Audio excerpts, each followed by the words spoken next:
मेहनती किसान, बदलते भारत की शान।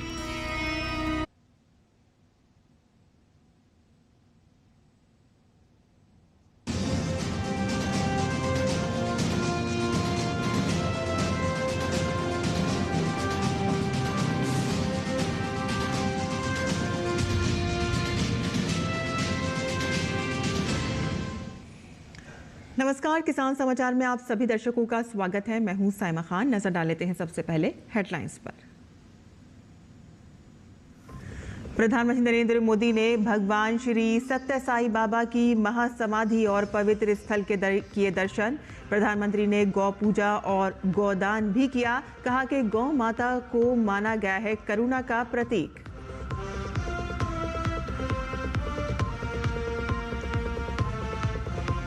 कृषि एवं किसान कल्याण मंत्रालय ने प्रधानमंत्री फसल बीमा योजना के तहत किसान भाई बहनों को दी बड़ी सौगात। जंगली जानवरों द्वारा फसलों के नुकसान और धान जल भराव को कवर करने के लिए कई प्रक्रियाओं को औपचारिक रूप से दी मान्यता।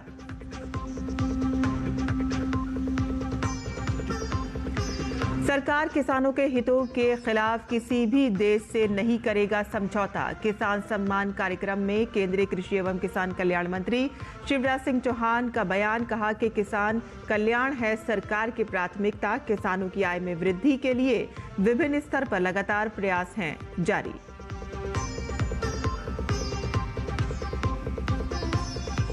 कर्नाटक दुग्ध महासंघ के अधिकारियों ने बेंगलुरु में नकली घी के एक बड़े रैकेट का किया भांडाफोड़। अधिकारियों ने 1.26 करोड़ रुपए का सामान किया जब्त। एक अधिकृत वितरक पर असली नंदनी घी को पाम ऑयल में मिलाकर नंदनी पार्लरों को बेचने का है आरोप।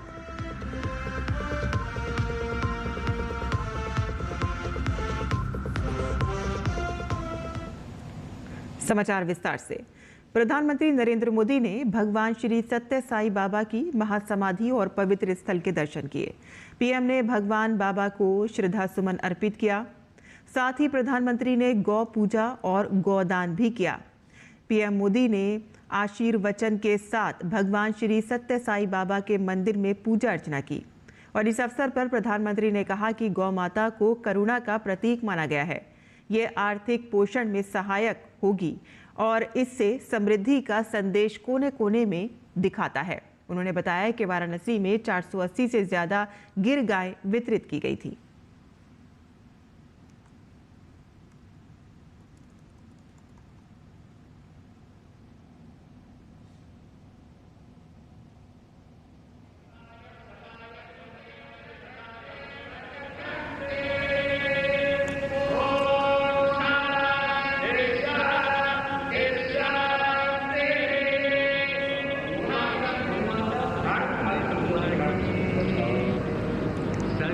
देवाय धीमहि तन्नः सर्वः प्रचोदयात्।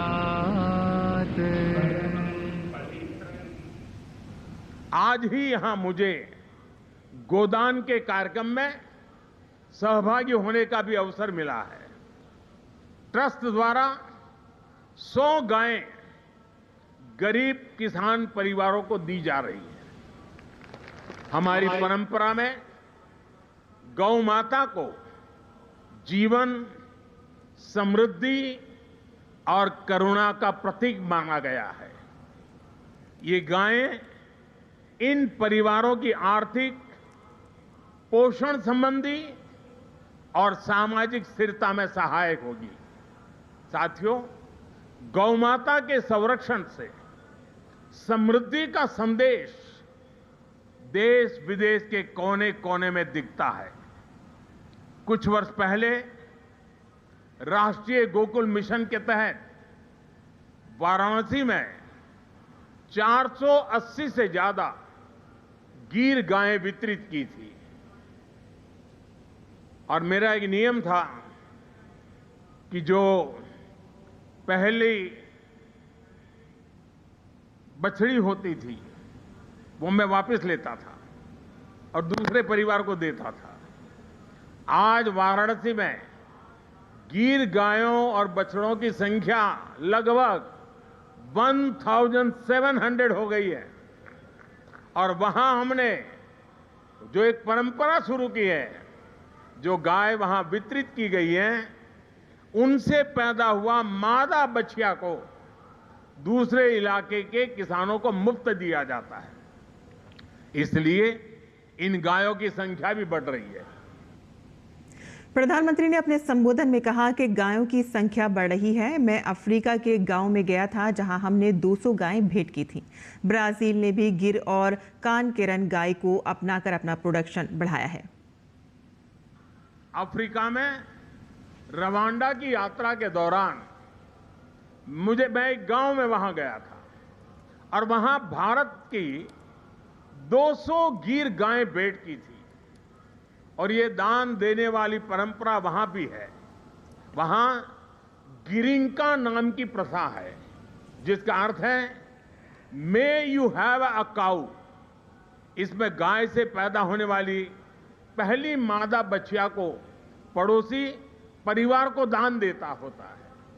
इस प्रथा से वहां न्यूट्रिशन, मिल्क प्रोडक्शन, इनकम और सोशल यूनिटी बढ़ी है। साथियों, ब्राजील ने भी भारत की गिर और कांकरे नस्लों को अपनाकर उन्हें आधुनिक तकनीक और वैज्ञानिक प्रबंधन के साथ आगे बढ़ाया है और आज वे बेहतर डेयरी परफॉर्मर्स का स्रोत बन गई है। ये सभी उदाहरण बताते हैं कि जब परंपरा, करुणा और वैज्ञानिक सोच एक साथ चलती है तो गाय आस्था के साथ ही सशक्तिकरण, पोषण और आर्थिक प्रगति का साधन बन जाती है। और मुझे खुशी है कि आप इस परंपरा को यहां बहुत नेक नियत के साथ आगे बढ़ा रहे हैं। कृषि एवं किसान कल्याण मंत्रालय ने प्रधानमंत्री फसल बीमा योजना के तहत किसान भाई बहनों को बड़ी सौगात दी है। मंत्रालय ने जंगली जानवरों द्वारा फसलों के नुकसान और धान जल भराव को कवर करने के लिए नई प्रक्रियाओं को औपचारिक रूप से मान्यता देती है। संशोधित प्रावधानों के अनुसार जंगली जानवरों द्वारा फसल नुकसान को स्थानीयकृत जोखिम श्रेणी के 5वें एड ऑन कवर के रूप में मान्यता दी गई है। राज्य सरकारें जंगली जानवरों की सूची अधिसूचित करेंगी तथा ऐतिहासिक आंकड़ों के आधार पर अत्यधिक प्रभावित जिलों बीमा इकाइयों की पहचान करेंगी और किसानों को फसल नुकसान की सूचना 72 घंटे के भीतर फसल बीमा ऐप पर जियो टैग फोटो के साथ दर्ज करनी होगी। ये निर्णय विभिन्न राज्यों की लंबे समय से चली आ रही मांगों के अनुरूप है और किसानों को अचानक स्थानीयकृत और गंभीर फसल क्षति से सुरक्षा प्रदान करने की दिशा में एक महत्वपूर्ण कदम है। ये प्रक्रिया PMFBY परिचालन दिशा निर्देशों के अनुसार वैज्ञानिक, पारदर्शी और व्यवहारिक बनाई गई है और खरीफ 2026 से पूरे देश में लागू की जाएगी।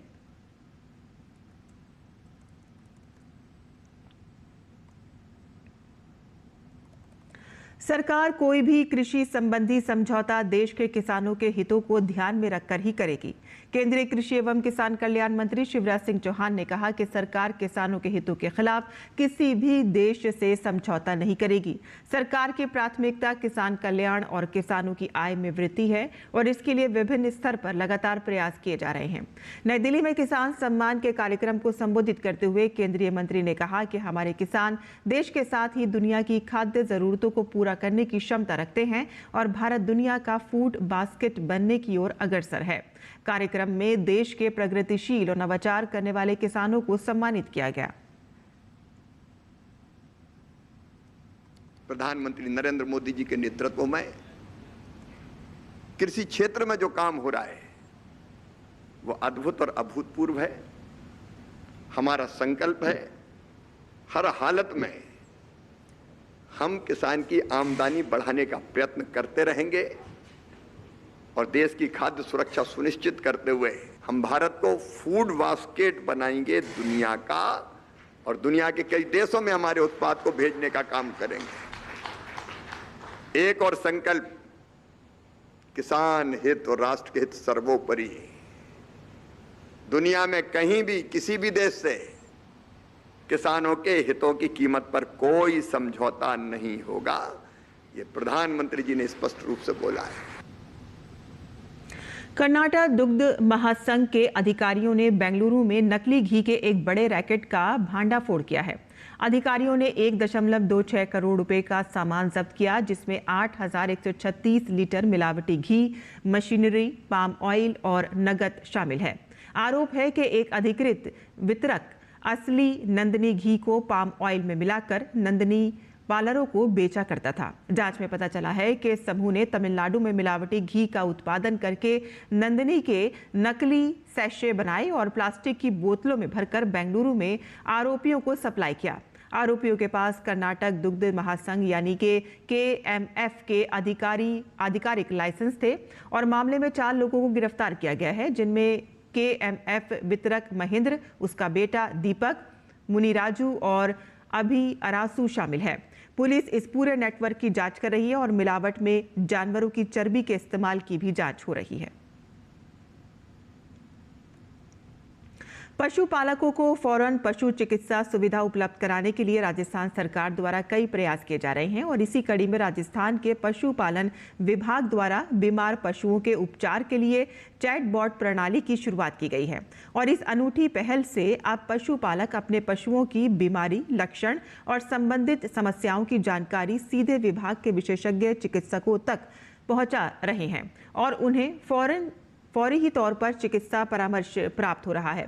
गौरतलब है कि पिछले 6 महीने के दौरान प्रदेश में 82,713 पशुपालक इस माध्यम से जुड़कर सलाह ले चुके हैं और 65,490 पशुओं को चिकित्सा सहायता दी जा चुकी है। राजस्थान के पशुपालन मंत्री जोराम कुमावत ने कहा है कि राजस्थान सरकार ग्रामीण अर्थव्यवस्था की रीढ़ पशुपालन को मजबूत बनाने के लिए निरंतर प्रयासरत है। चैटबॉट जैसी तकनीकी पहल पशुपालकों के जीवन में वास्तविक परिवर्तन ला रही है। हमारा लक्ष्य है कि हर पशुपालक को घर बैठे चिकित्सा सहायता उपलब्ध हो और इसी सिलसिले में पशुपालक विशेषज्ञों का कहना है कि आने वाले समय में चैटबॉट प्रणाली को कृत्रिम बुद्धिमत्ता से जोड़ने की योजना है, जिससे पशुओं की बीमारियों का त्वरित विश्लेषण और निदान और भी सटीक हो सके।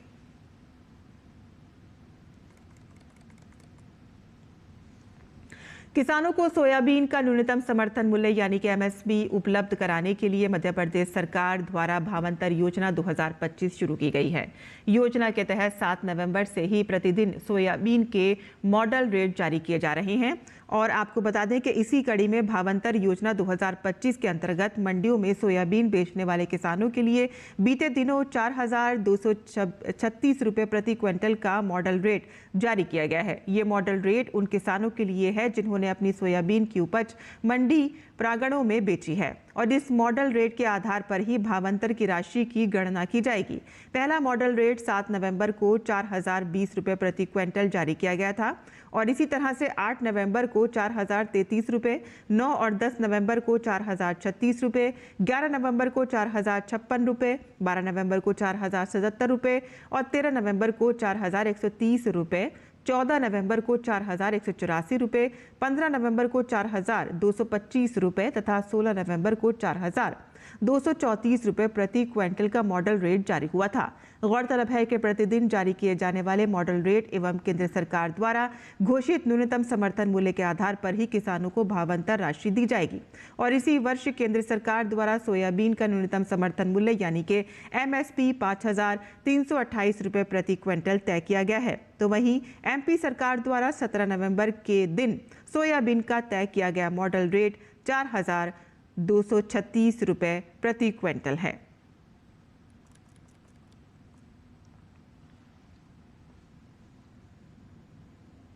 राष्ट्रपति द्रौपदी मुर्मू ने नई दिल्ली के विज्ञान भवन में 6वें राष्ट्रीय जल पुरस्कार प्रदान किए। 10 श्रेणियों में 46 विजेताओं को पुरस्कार वितरित किए गए। तो वहीं पहली बार दिए जा रहे जल संचय जन भागीदारी पुरस्कारों से भी राष्ट्रपति ने विजेताओं को सम्मानित किया। नई दिल्ली का विज्ञान भवन। राष्ट्रपति द्रौपदी मुर्मू ने 6वें राष्ट्रीय जल पुरस्कार प्रदान किए। सर्वश्रेष्ठ राज्य की श्रेणी में प्रथम पुरस्कार महाराष्ट्र को दिया गया, गुजरात को दूसरा और हरियाणा को तीसरा स्थान मिला। जल शक्ति मंत्रालय के अंतर्गत जल संसाधन, नदी विकास और गंगा संरक्षण विभाग ने वर्ष 2024 के लिए संयुक्त विजेताओं सहित कुल 46 विजेताओं को 6ठे राष्ट्रीय जल पुरस्कारों से सम्मानित किया। 10 श्रेणियों में इन पुरस्कारों को वितरित किया गया, जिनमें सर्वश्रेष्ठ राज्य, सर्वश्रेष्ठ जिला, सर्वश्रेष्ठ ग्राम पंचायत, सर्वश्रेष्ठ शहरी स्थानीय निकाय, सर्वश्रेष्ठ स्कूल या कॉलेज, सर्वश्रेष्ठ उद्योग, सर्वश्रेष्ठ जल उपयोगकर्ता संघ, सर्वश्रेष्ठ संस्थान, सर्वश्रेष्ठ नागरिक समाज और जल क्षेत्र में उत्कृष्टता के लिए सर्वश्रेष्ठ व्यक्तियों को सम्मानित किया गया। राष्ट्रपति ने इस अवसर पर कहा कि जन चेतना में जल चेतना का प्रसार होना आवश्यक है। धरती पर उपलब्ध कुल जलराशि में से फ्रेश वाटर यानी मीठा पानी केवल 2.5% है। उसमें भी केवल 1% ही मानव समुदाय को उपलब्ध हो पाता है। जल का सक्षम उपयोग एक वैश्विक अनिवार्यता है। हमारे देश में जल का 80% उपयोग कृषि क्षेत्र में होता है। इसीलिए कृषि क्षेत्र में जल के सक्षम उपयोग पर सबसे अधिक जोर देने की आवश्यकता है। निरंतर इनोवेशन करते रहने की आवश्यकता है। केंद्रीय मंत्री ने जल संचयन के क्षेत्र में काम कर रहे लोगों की सराहना की और कहा कि जल संरक्षण जन भागीदारी का आंदोलन बन चुका है।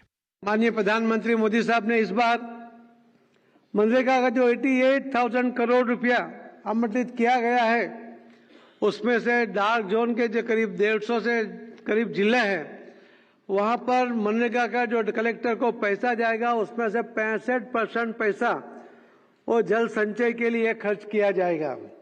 राष्ट्रपति ने जल संचयन जन भागीदारी पुरस्कार भी प्रदान किए। तेलंगाना को सर्वश्रेष्ठ राज्य का अवार्ड मिला, वहीं छत्तीसगढ़ दूसरे और राजस्थान तीसरे स्थान पर रहा। इस वर्ष कुल 100 पुरस्कारों को वितरित किया गया। इनमें 3 राज्य, 67 जिले, 6 नगर निगम, 1 शहरी स्थानीय निकाय, 2 सहयोगी मंत्रालय विभाग, 2 उद्योग, 3 गैर सरकारी संगठन, 2 समाजसेवी और 14 नोडल अधिकारी शामिल हैं। पिछले साल 300 से ज़्यादा अमृत सरोवर बनाने का काम किया और इस साल में हम लोगों ने 30,000 से ज़्यादा कैच द रेन अंतर्गत स्ट्रक्चर बनाए और ये काम स्ट्रक्चर बनाने का संपूर्ण काम पब्लिक, किसान और डेयरी ने लोक भागीदारी से किया। जो हमारे नदियों में गंदा जल जाता था उसको भी साफ करने का काम किया और 14,000 से ज़्यादा जगहों पर इसको स्थापित किया, जिसमें सारे रूफटॉप मॉडल भी हैं।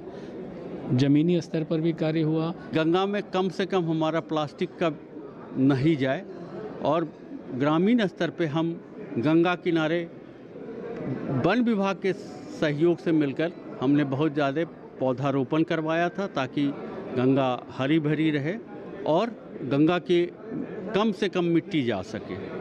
जल संचयन जन भागीदारी पुरस्कार के तहत सर्वश्रेष्ठ प्रदर्शन करने वाले जिलों को 2 करोड़ रुपए प्रति जिले से पुरस्कृत किया गया। श्रेणी 2 और श्रेणी 3 जिलों को क्रमशः 1 करोड़ रुपए प्रति जिले और 25 लाख रुपए प्रति जिले के रूप में पुरस्कृत किया गया। Chandrashekhar, DD news. और किसान समाचार में आइए अब जान लेते हैं देश भर की मंडियों का भाव।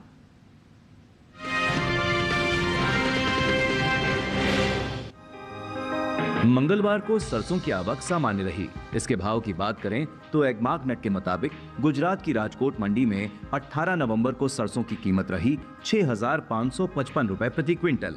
राजस्थान की बस्सी मंडी में इसके सौदे 6,010 रुपए पर हुए। वहीं उत्तर प्रदेश की अलीगढ़ मंडी में सरसों का कारोबार 6,660 रुपए प्रति क्विंटल पर हुआ, जबकि राज्य की ही लखीमपुर मंडी में सरसों की खरीद 6,730 रुपए प्रति क्विंटल पर हुई। इस साल तिलहनी फसलों में शामिल सरसों की पैदावार में कमी देखने को मिल सकती है।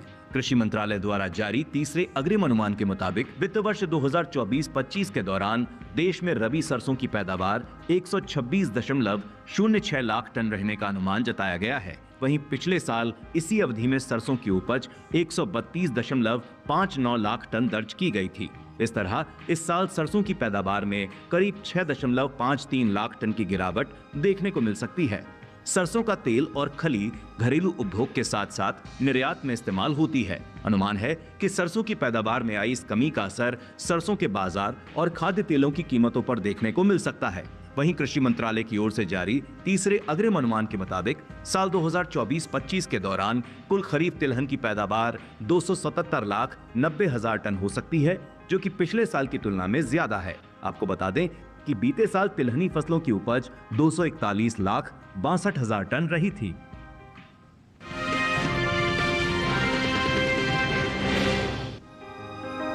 मंडियों में इन दिनों अरहर की आवक सामान्य है। मंगलवार को अरहर की आवक गुजरात की मंडियों में ज्यादा रही। हाजिर भाव को देखें तो एग्मार्कनेट के मुताबिक गुजरात की दाहोद मंडी में 18 नवंबर को अरहर का भाव रहा 5,600 रुपए। वहीं राज्य की राजकोट मंडी में अरहर की खरीद 6,475 रुपए प्रति क्विंटल पर हुई, जबकि केरल की पालक्कड़ मंडी में अरहर का कारोबार 11,900 रुपए प्रति क्विंटल पर हुआ। साथ ही उत्तर प्रदेश की अलीगढ़ मंडी में अरहर के सौदे 10,320 रुपए के भाव पर हुए। वहीं पैदावार पर नजर डालें तो घरेलू स्तर पर अरहर की पैदावार में बढ़त देखने को मिल सकती है। कृषि मंत्रालय की ओर से हाल ही में खरीफ फसलों के तीसरे अग्रिम अनुमान को जारी किया गया है, जिसके मुताबिक साल 2023-24 के दौरान देश में घरेलू स्तर पर खरीफ अरहर की पैदावार 34,17,000 टन होने का अनुमान जताया गया है। वहीं साल 2024-25 के दौरान कुल खरीफ अरहर की पैदावार 35,61,000 टन अनुमानित है।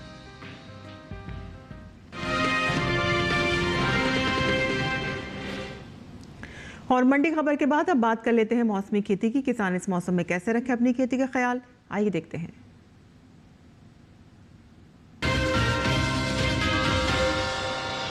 नमस्कार, आप देख रहे हैं डीडी किसान। मैं हूं एआई कृष और आज हम भारत के विभिन्न राज्यों में होने वाली खेती किसानी से संबंधित सलाहों के बारे में पूरी जानकारी देंगे।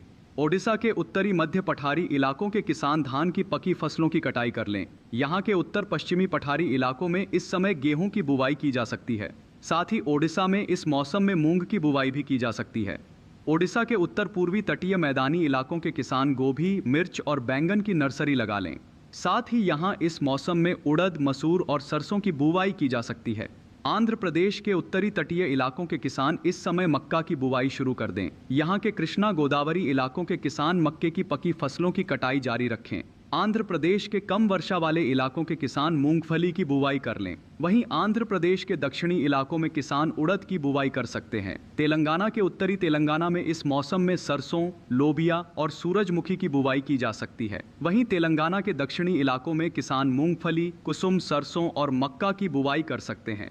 केरल के उच्च ऊंचाई वाले इलाकों के किसान अदरक की पकी फसलों की खुदाई का काम कर लें। यहाँ के उत्तरी इलाकों में धान की बुवाई की जा सकती है।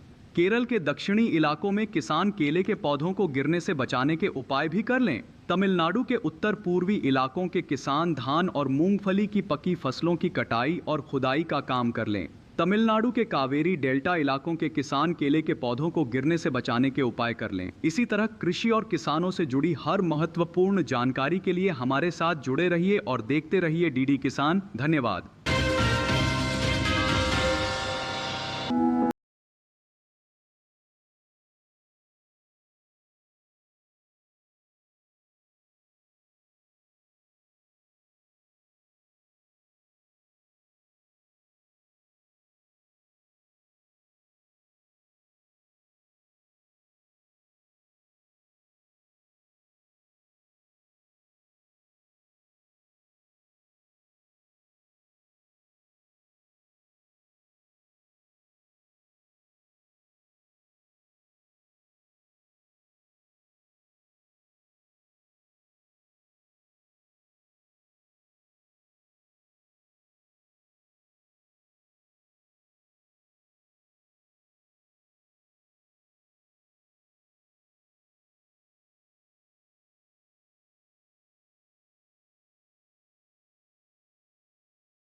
इन्हें खेत से निकालना बहुत आवश्यक हो जाता है। निराई करते समय पंक्तियों से अनावश्यक पौधे निकालकर मध्य की दूरी अधिक कर देनी चाहिए।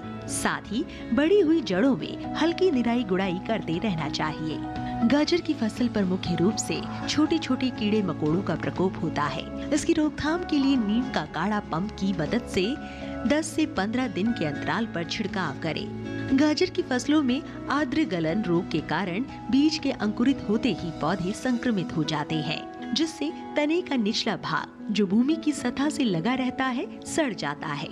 फलस्वरूप पौधे वहीं से टूटकर गिर आते हैं। इस रोग की रोकथाम के लिए विशेषज्ञों की सलाह पर बीजोपचार कर ले। गाजर की जड़ों की खुदाई तभी करें जब वे पूरी तरह विकसित हो जाएं। खेत में खुदाई के समय पर्याप्त नमी रखें। साथ ही फसलों को सुखाकर उचित स्थान पर भंडारित करें।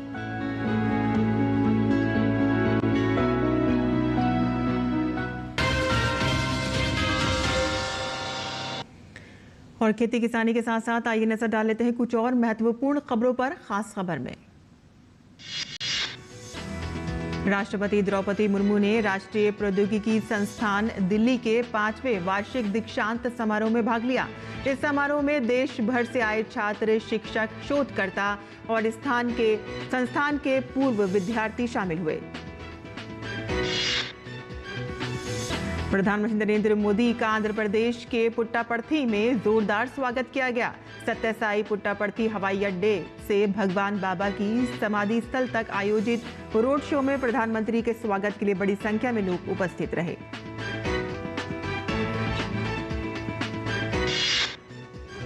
प्रधानमंत्री नरेंद्र मोदी ने आंध्र प्रदेश में भगवान श्री सत्यसाई बाबा की महासमाधि और पवित्र स्थल के दर्शन किए और भगवान बाबा को श्रद्धा सुमन अर्पित किया। आंध्र प्रदेश में नक्सलियों के खिलाफ अभियान में बड़ी कामयाबी मिली है। अल्लूरी सीताराम राजू जिले में हुए मुठभेड़ में 7 और माओवादी मारे गए। छत्तीसगढ़ सरकार ने राज्य के घरेलू उपभोक्ताओं को बड़ी राहत देते हुए बिजली बिल हाफ योजना का दायरा बढ़ा दिया है। मुख्यमंत्री विष्णुदेव साय ने घोषणा की है कि अब 200 यूनिट तक की बिजली खपत पर उपभोक्ताओं को आधा बिजली बिल देना होगा। प्रवर्तन निदेशालय ने अल-फलाह यूनिवर्सिटी के फाउंडर जावेद अहमद सिद्दीकी को गिरफ्तार कर लिया है। मनी लॉन्ड्रिंग मामले में जावेद अहमद सिद्दीकी की कल देर रात गिरफ्तारी हुई। बिहार विधानसभा चुनाव में एनडीए को मिली प्रचंड जीत के बाद अब नई सरकार के गठन की तैयारियां जोरों शोर से चल रही हैं। पश्चिम बंगाल के राज्यपाल सीवी आनंद बोस ने प्राथमिकी विद्यालय भर्ती में अनियमितताओं को लेकर राज्य प्राथमिक शिक्षा बोर्ड के 2 पूर्व अधिकारियों के खिलाफ भ्रष्टाचार अभियोजन के लिए मंजूरी दे दी है। छत्तीसगढ़ में आईएसआईएस नेटवर्क की बड़ी साजिश को नाकाम किया गया और रायपुर एटीएस ने 2 नाबालिगों की पहचान की, जिनके जरिए आईएसआई अंदरूनी जानकारी जुटाने की कोशिश कर रहा था।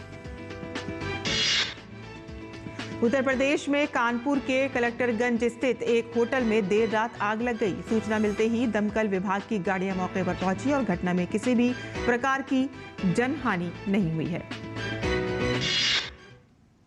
किसान समाचार में आज के लिए बस इतना ही। अनुमति दें। नमस्कार।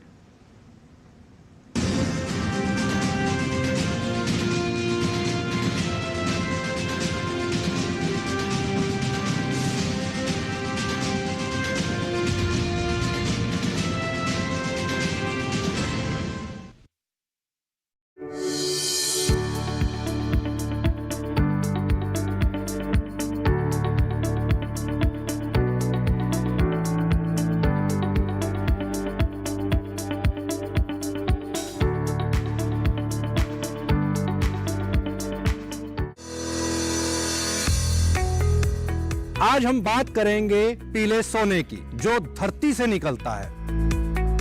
कनक एक ऐसा गोल्डन रेवोल्यूशन है। क्या ये माने कि इस बार का प्रोडक्शन 1300 लाख मीट्रिक टन को पार करेगा? जितना भी व्हीट बिका है सब एमएसपी के ऊपर बिका है। वर्ल्ड में गेहूं की स्थिति अच्छी है। देखिए अपना कमोडिटी एक्सपर्ट हमारे खास मेहमानों के साथ इस शुक्रवार रात 9 बजे सिर्फ दूरदर्शन किसान चैनल पर।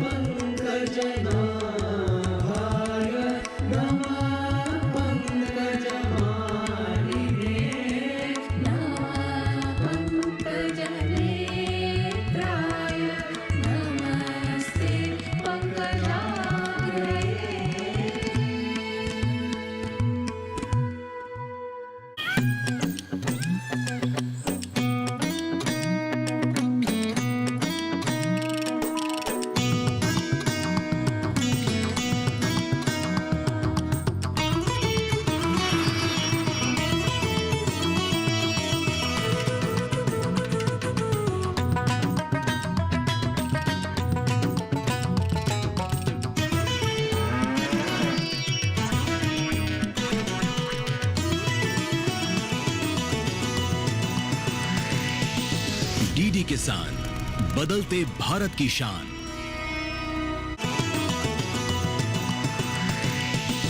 डीडी किसान, बदलते भारत की शान।